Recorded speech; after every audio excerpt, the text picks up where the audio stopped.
Zangu kusangana zvakare nemi takaparadzana svondo rakapfuura dzinogwe nyasha dzekuti takamboparadzana svondo rakapfuura pamazuva esi aya akapfuura tikuramba tiri vapenyu nevatano zvikuru sei nguva dzakatisa dzino dziri kurarama mazuva anozi naPaulo. We are in the days, in the perilous times. Inguva dzakatoomei, inguva dzakaoma, kune zvirwere zviri kufamba zvichiita tsika yekutora vanhu zvichienda navo. Asi pari zvino isu muna Kristo hatina chatinotya, tiri muna Kristo nekuti tinogadzira rwendo rwedu zvakanaka. Ndinotenda kuti muri vapenyu, muri vatano. Ndinonyanya kuda kuti ugone kuti follower nguva dzimwe dzese, ndinowanza kuti ugosharewo nevamwe kuti basi ire evangeri rigoramba richienda pamberi. Ndinotenda kuti Mwari ari kuitira zvakanaka uye kuti makava nenguva yakanaka uye mashoko etoramba chiisa kwamuri muri kuramba muchipananawo nevamwe kuti vagobatsirikana nawo. Mwari anokuropafadzai, anokukomborerai. Zvakare kana paine hama dzemunadzo dzisikazwi chishona zvakakwanisa kuti izvo mudziendese kune yatiri kuti zvo Amen Facebook page, Amen Gospel Crusade Facebook page. Vanozwa maEnglish service etiri kuuya nawo ipapo. Zvinokosha izvozvo zvakare. Mwari akuropafadzei, akuitira zvakanaka.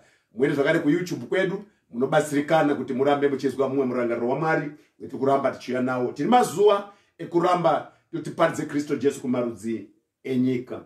Aiwa ndinokutendai mufaro wangu zvakare kukuonai muripo tichitaura tese muchitionesa kuti muri kuteerera muri kupi zviri kuitirai zvakadii pemuteerera mashoko aya eupenyu. Isusu nhasi zvakanaka tiende kubhuku ya Genesis ya Exodus. Ngatiende pana Exodus panoreva kubuda tigone varume ava vakabudawo sei tigona kubuda toti tinobuda mabudiro api uye mabudiro iyi.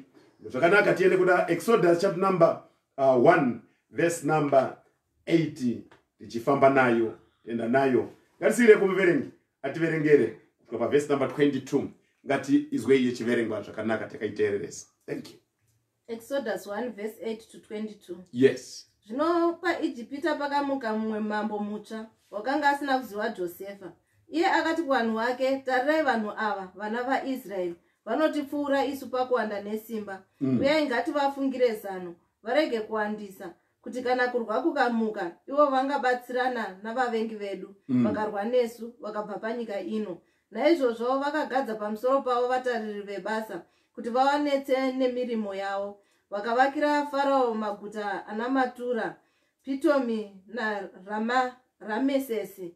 Asi vachiramba vachivanetsa, ivo vakaramba vachiwanda kwazvo, vachingopararira. Vakaora mwoyo nokuda kwavana vaIsraeri. VaIjipita vakavabatisa zvinorema, vakavanetsa muupenyu hwavo nebasa rinorema. pamatope nezvitina namabasa ose eminda, mabasa avo ose vachivabatisa zvinorema.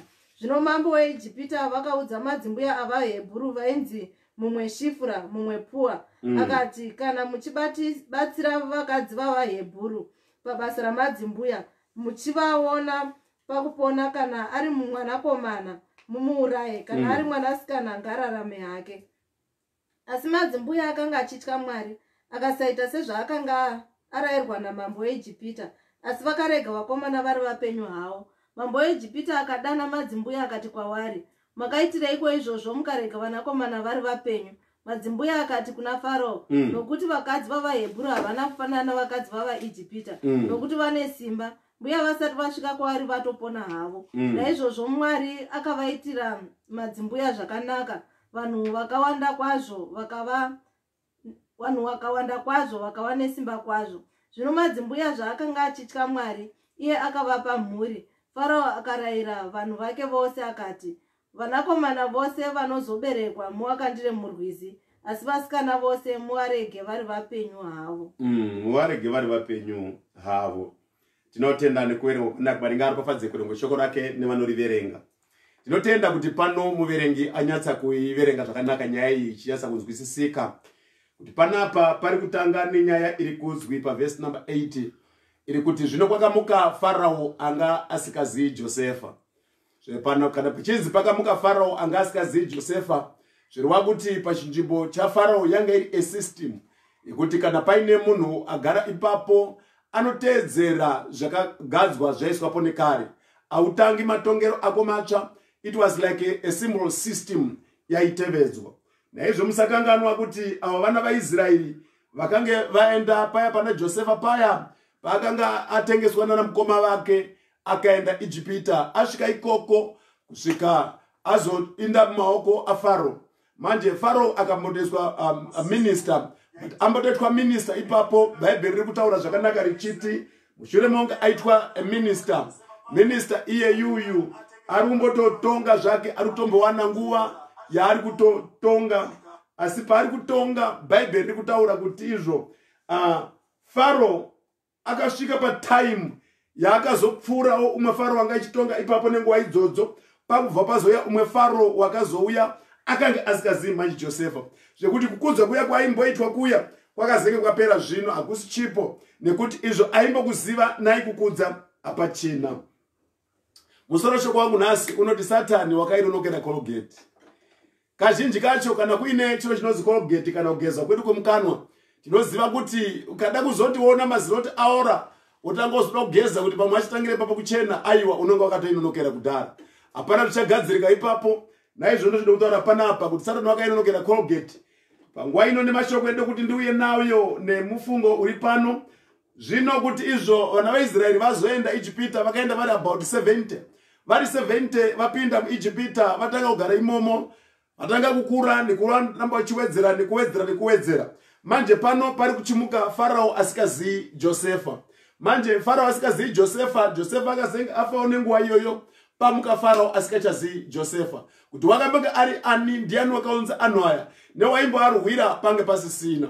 Naizvozvo vaIsraeri vari kuramba vachiwedzera nekukura. Asi Farao ari kuzviona kuti vanhu ava vakaramba vachiita mawandire aya, zvichatinetsa pano. Saka zvakanaka kuti tione zvetingaita nekuda kwevanhu ava. Ndobva ataure kuti izvo kune vanhu vakanga varipo zvikazi aiwa vawanzirei basa, kuti vanhu ava vashande nesimba, vashayiwe simba, kuti vari kuramba vachiberekana vachiwanda.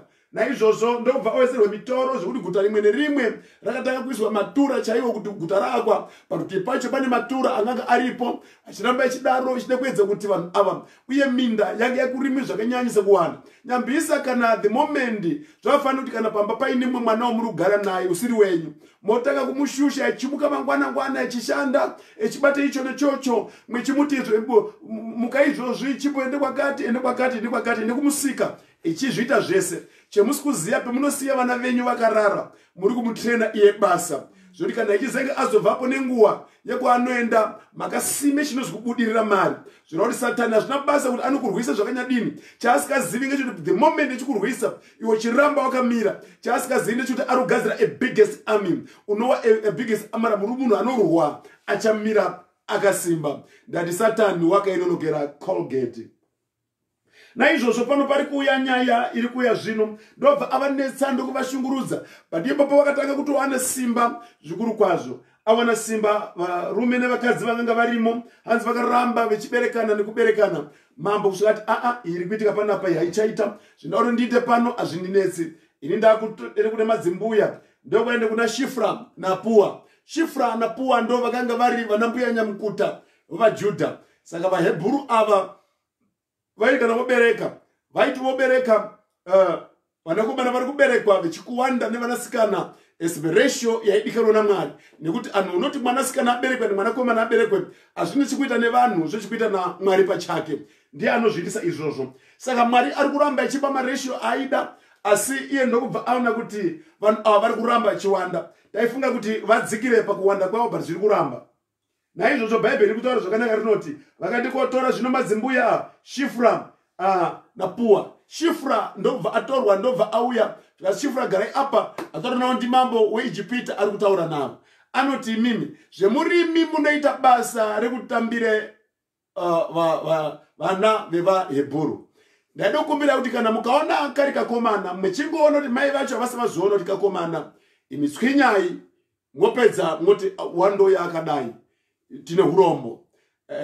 Mukaona ari musikana aiwa nyararidzai mpa mai vake kuitira kuti zvoreva kuti iyo zvaitoda vanga kuti vatsvakire madzimai kune rudzi irworwo, nekuti vanga vachityira kuti vanhu ava vakaramba vachiwanda vachazotikorera nesimba. Satani anozviziva kuti kune mwanakomana. Ukazoona nyaya uchida kuitsvakurudza zvakanaka panyaya iri kuzi mukaona mwanakomana aberekwa, ndoyo unozoona zvakare Herode echiita mberi kuNew Testament. Unozoona kuti zvino naizvozvo fambai mwese vana vese vechidiki vese paradzai, nokuti waitsvaga pane mwana one waizikanwa pane mwana uchauya. Mwana uyu hakuna mumwe, ndiye Jesu Kristu mwanakomana waMwari.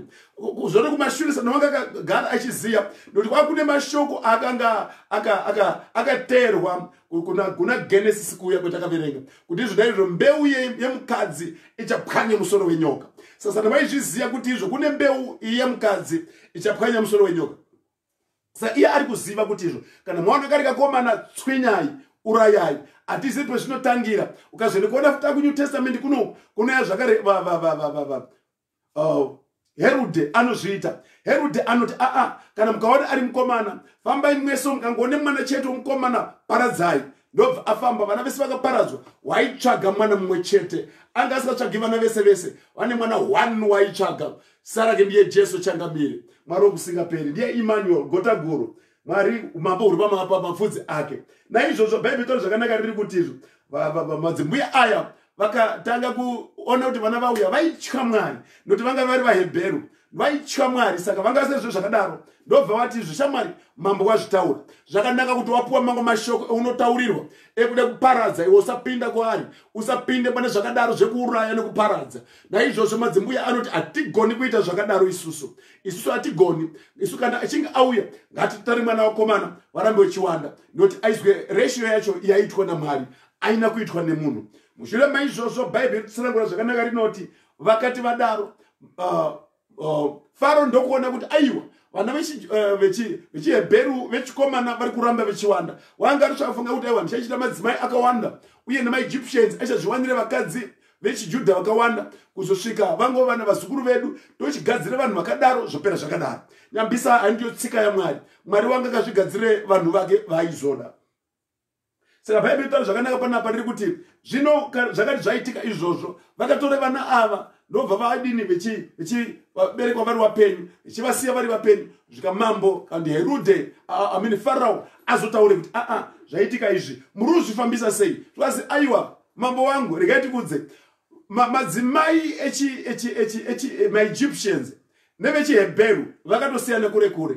Vevechihebheru nekuti maivashandisa serekipini kushandisa kwamakaita makatogadzira system yevari kuti mevari mane rimwe simba rekuti izvo mukazwa kuti dzaruma ipo ichisvitsa dzaruma pendosora mudonzvo wangu donzva kusvika ikoko ndotosvika kamwana kakutochema kudhara saka anenge atokaura ndikakomana saka hazvitese ndikuzouraya. Saka mangoona kuti vakadzi ava zano ranga rafungwa naFarao rakamupandukira kana harina kuzoshanda wakainonokera Colgate. Naizvozvo ndo pari kuya pana panyaya zvikasi aiwa asi tazoona kuti kana zvakadaro kuti iriyo tsika yevanhu ava imi zvinokumbira zvino zvishoma shoma ndaikumbira kuti imimi kana mazoona kuti ndo zvaitika ndaikumbira kuti mutore vana muwakande kuna River Nile mune magarwe arimo awane chekudya.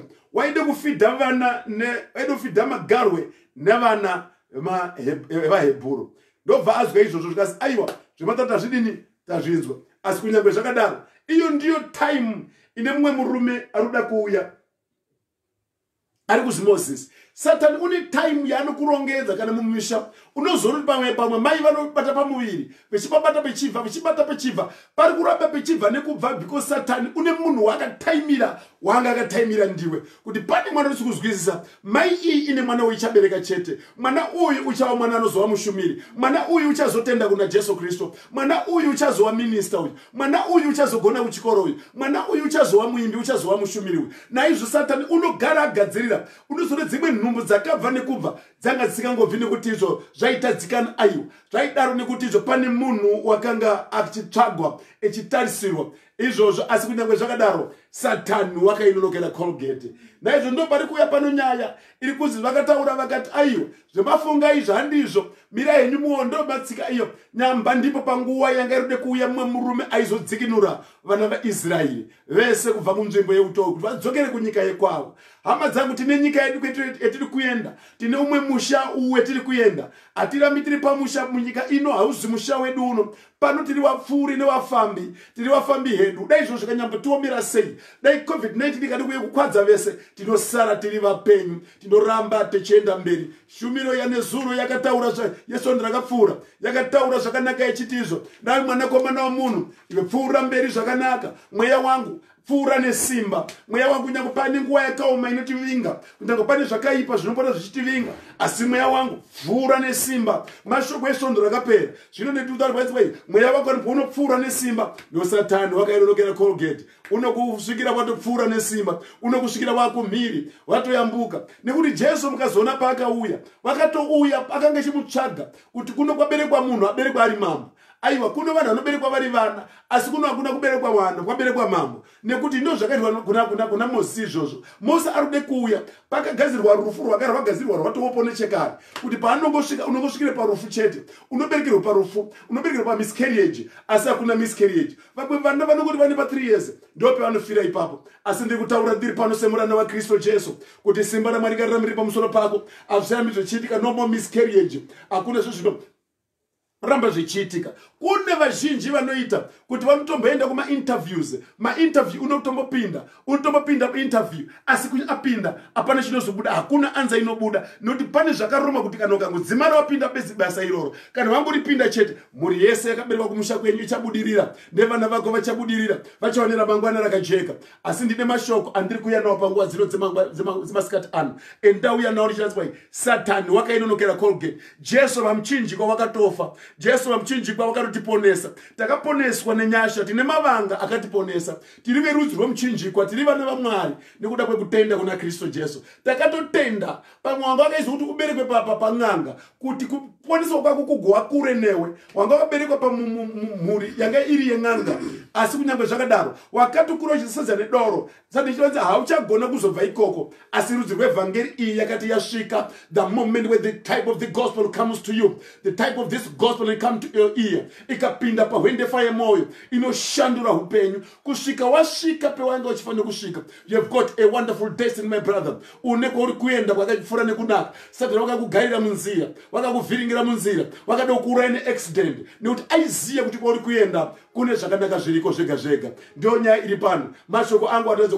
wakainonokera Colgate. Mazino aya achagadzirika haachacheneswa haachagona hapana chichaagona nekuti wakainonokera. Jesu vamuchinjikwa wakatoya akatofa, wakatozvionesa pamuchinjikwa, wakatova ndiye akauya akawachiedza kuma-Gentiles, akawachiedza kune vanotenda, kuti ani nani anotenda kwaari aregedze kufa asava neupenyu usingaperi. We have got a life eternal in Christ Jesus. Neupenyu usingaperi unowanikwa muna Jesu. Ndichitaura nawo uri kwauri ikoko, usambocheramba wakaita chiname pavhangeri yaKristu Jesu, usabve pavhangeri iyoyi inopa upenyu. Tine musha wetotoenda paakanyengera Adhama wekutanga akamudonedza pasi, wakafunga ndapedza nazvo, nyambisa nyaya haina kupera. Kuna Adhama wechipiri anofanira kusumuka, saka ndiye Kristu Jesu. Ndiye akauya, ndiye akanga aprofitwa pamashure kuti naizvozvo mbeu yemukadzi ichapwanya musoro wenyoka. Iye ndiye akazoti ndiri nyoka yacho, nekuti iye akadonhedza kubva kudenga zvikazi hokoyo nyika. Pakuuya kwake panyika Satani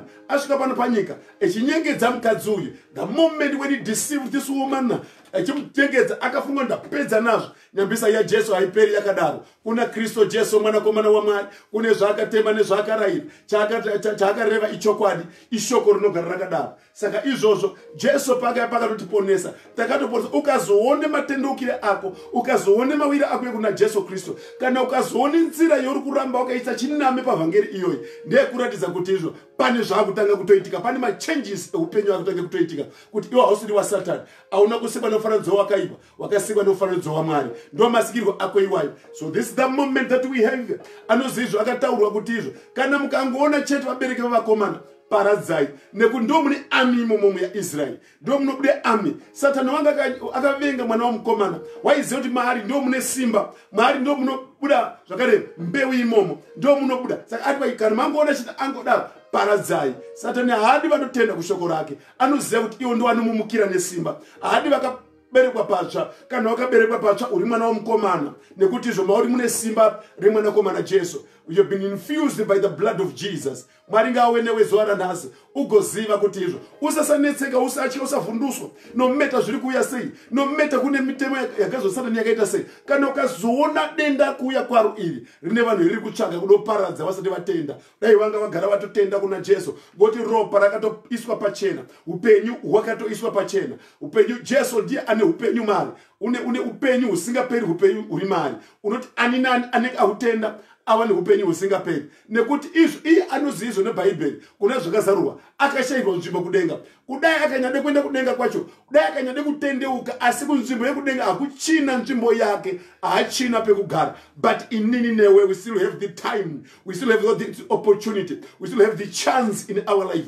Kuti izvo doesn't matter what you have committed, hazvina basa kuti wakaite chinhu, you can still come back to Jesus. Munoti unoziva shoko raMwari, uyai titaurirane. Tichine kugona kutaura naMwari pachenu, tichikuzvigona izvozvo. Iye Satani wakainonokera Colgate, achazvigona kuzvigadzirisa, azvichatogadzirika. Usamujoina, usafamba naye munzira dzake, siyana naye. Iwe ramba wakamira kuumambo ihwohwo, nyamba svika nyamba udetseka sei, nyamba ukanyambovhiringwa sei, nyamba ukashaya chekudya, nyamba ukashaya chekufuka, nyamba ukashaya kuroorwa, usava nebasa nazvo. Tine mumwe murume mutsva ari paseri pezuva, ndiye achandiroora iyeye. Tiri mwenga waKristu Jesu panyika pano pamatende, tiri vapfuri, hatirambi takadaro, tiri vapfuri. I want to talk to you, my brother, my sister, wherever you are. Tiri pamwe chete muna Kristu Jesu, tine nyasha dzatakaitirwa dzinoshamisa, tine upenyu hwetakapiwa huri muna Kristu Jesu. Wendaida kutaura zuva ranhasi kuti isusu inini newe mukana tichinawo, asi Satani wakainonokera Colgate.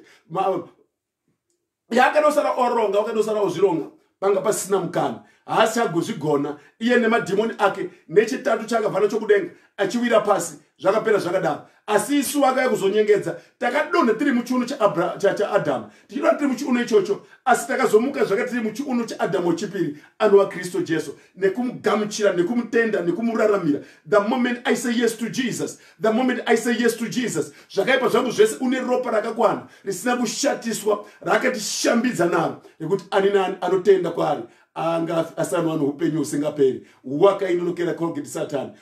Usatya zvako, usavhunduka. Changu chekuramba kaita chiname pavhangeri yaKristu Jesu, wakaita chiname pashoko rake, kusvika nyika ino chibva panyika pano takanamira pana Kristu Jesu. Kune musha wakanaka, kune musha unouya.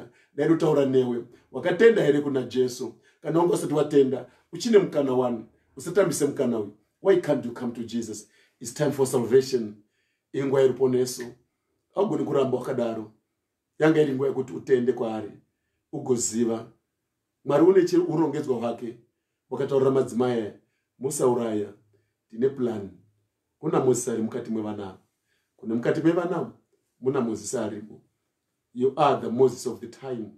Mwari anokuti asunungure rudzi rwekumusha kwenyu, asunungure rudzi rwuno noda kusimba reevhangeri Kristu Jesu. Mwari ngawe newe ngakushongedzere nyasha urambuka mire mushoko. Ndio mune ramangwana rakanaka. Ndairati kwauri uswere zvakanaka uchirangarira usasatya kumberi kune nzira kune musha watinoenda. Mweya wangu yambuka nesimba, mweya wako ngauyambuke nesimba. Kunyangwe pakaperera vanhu vakawanda, pane vanakomana vakapera vakawanda, asi iwe waungaparari ngoti you are a child with an assignment. You've got assignment over you. I want to prophesy to you. You've got a great assignment. Kuna usachi kuti COVID iri kutora haina hausi kala chidwa ni COVID. No, because God loves you. You've got a great assignment. May God bless you, guide you. See you next week, same time. Dini wenyu, mushumiri wa Kristo Jesu, Pastor Mashesha, dinoti.